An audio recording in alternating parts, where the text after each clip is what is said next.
It's that time of the year, planter season. So regardless if you're trying to sell these and make you a couple of bucks, or you're trying to get your garden ready, or you just want to make a little decor around your house, I'm going to show you how to make one of these today on Salty Woodworking.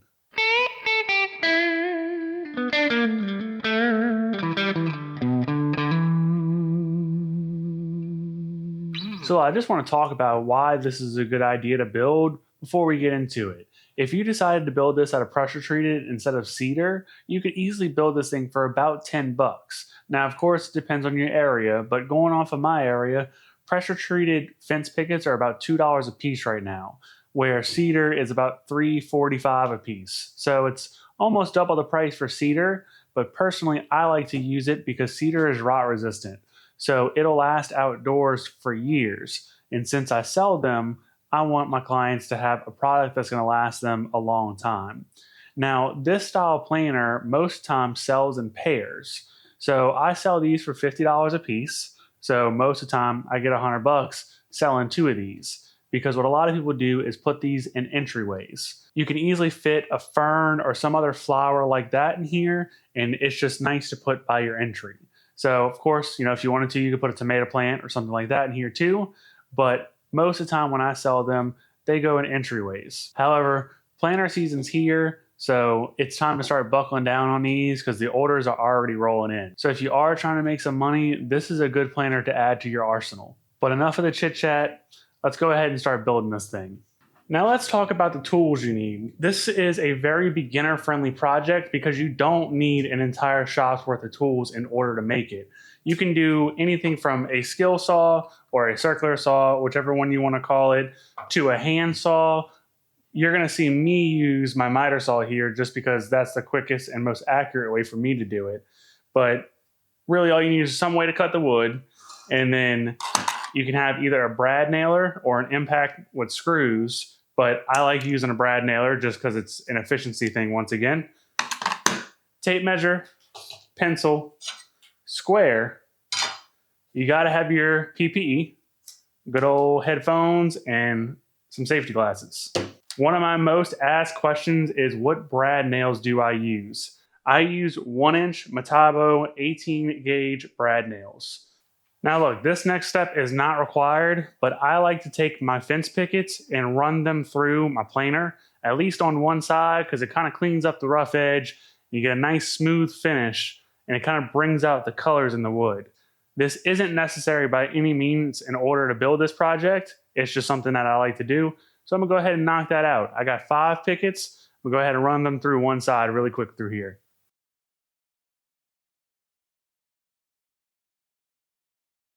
Now, like I said, it's not necessary to plane these boards down, but you can see the difference here between planing them down. You can see this one is the one that's done. This one is the one that's not.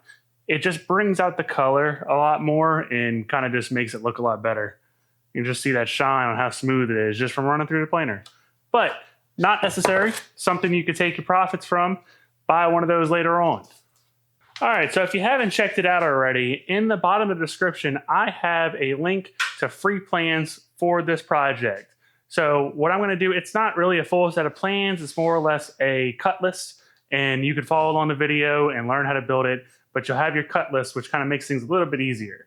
So if you're following along building this thing, go ahead, get that cut list ready. What I'm gonna do is mark out all my boards, throw them on this here miter saw, get everything cut up and ready to go so we can start assembly right after that.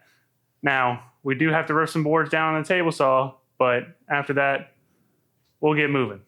Now, first things first, I like to give all my boards a fresh edge. I go ahead and cut off the factory end, and then that way we got nice clean edges on all the boards. Let's knock that out.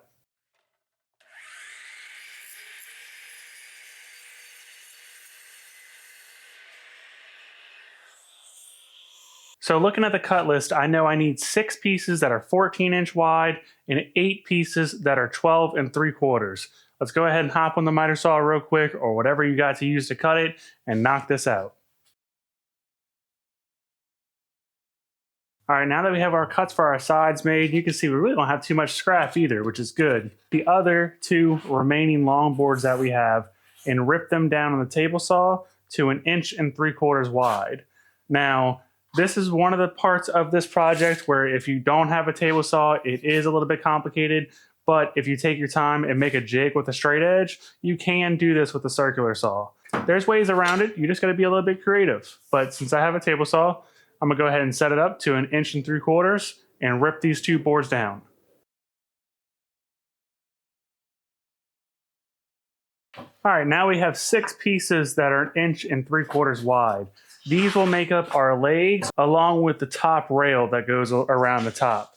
So let's go ahead and go back to that cut list, see what measurements we need, and get these puppies cut. I do know I need 8 24-inch long pieces, which will make up the legs, and then we'll figure out the top rim once we get it assembled. All right, now that we have all of our boards cut, we can go ahead and start assembly.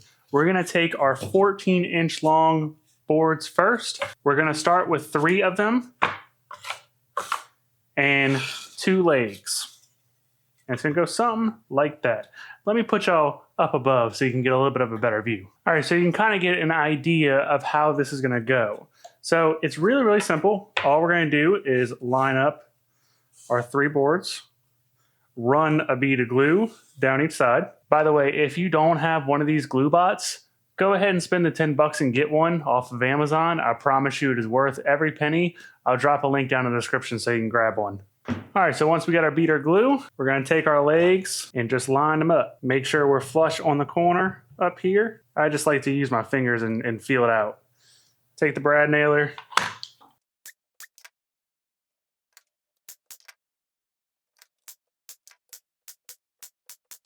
Just like that, you have one side basically complete. Now, I'm gonna go ahead and knock out the other side the same way.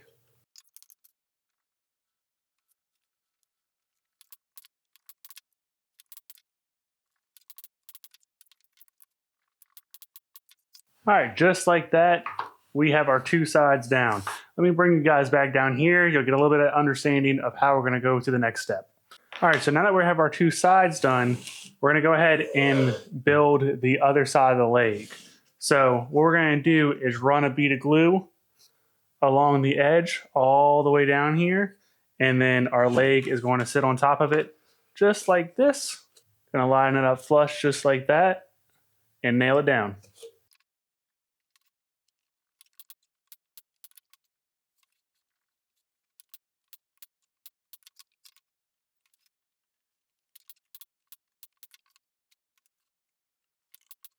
All right, so now that we have our 2 sides built, the easiest way to go on to the next step is just to take them, set them on the sides, just like that. Because what we're gonna do is we're gonna put a bead of glue on the inside of each board right here, take our 12 3/4 inch pieces, toss them puppies in there, nail them down. That simple, let's get it knocked out.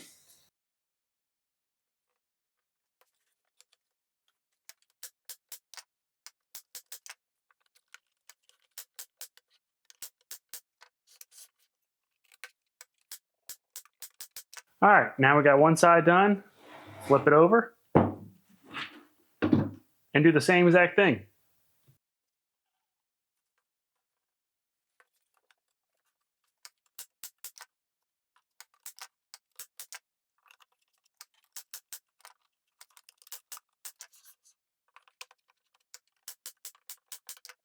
Now that we got this whole thing put together like this, we're gonna go ahead and take our pieces for the bottom and put them in there.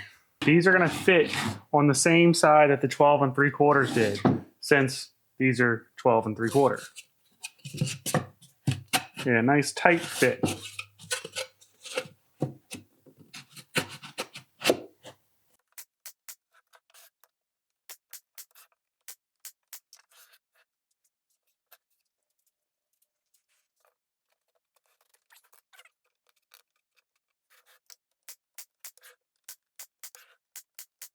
Now we're gonna take our 12 3/4 inch strip from the cut list, and this will close up the gap in the middle. Nice tight fit.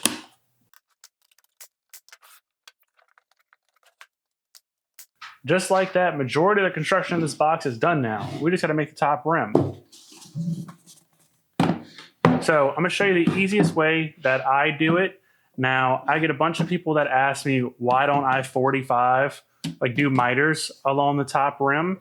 Reason being, the second this thing gets wet, it's going to move. So those nice, pretty miter gaps that you end up getting, they end up separating and it just doesn't look good anyway. I found that in the weather, the butt joints, as you know, they don't look as good, but they don't separate as bad as what the miters do. So that's why I do it that way. We'll go ahead and knock that out. So I'm going to take some of the cutoffs from earlier, put them on the top, and all I'm going to do here, line it up flush how I want it, just like that. Take my pencil and make a little mark. And then I'm going to go ahead and cut it at the miter saw. Do the same thing for the other side too. Now that I have them cut down to size, go ahead and glue and nail. And that's it.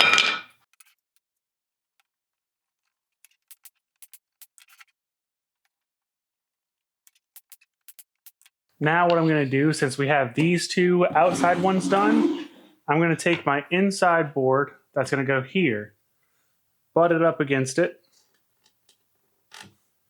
nice and flush, and try to line it up straight. And I'm going to make a little mark right here. So now I can go to the miter saw and get this cut. Add some glue, nail it down.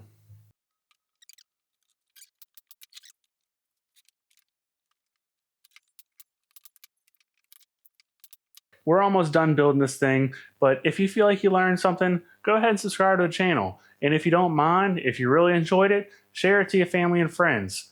Everybody could learn to do this. It's very, very simple, and it's definitely an easy way to get into woodworking. This is really what started everything that I have here. So it's fun to do, but let's go ahead and knock this thing out. So now the last thing we have to do, now that everything is put together, is normally I drill some holes in the bottom so water can come out. There is some gaps here, so if you're just doing like a plant, most of the time it's fine, but if you're planting vegetables or anything in here, definitely drill some holes so water can get out. I use a 3/8 inch drill bit, and I just do one on each corner, kind of in the middle. Hey, and just like that, this planter box is completely done. Now I'm going to go ahead and throw a whole bunch of dirt in here, or throw a pot in here, whatever I want. Get me some flowers, and we're good to go. Hope you guys enjoyed this. Drop a comment down below on what you want to see on the next video. If you want to see more of different style planners or just other projects to sell, drop me some comments, leave me some suggestions, and let me know. As always, get in your shop, build something, and stay salty.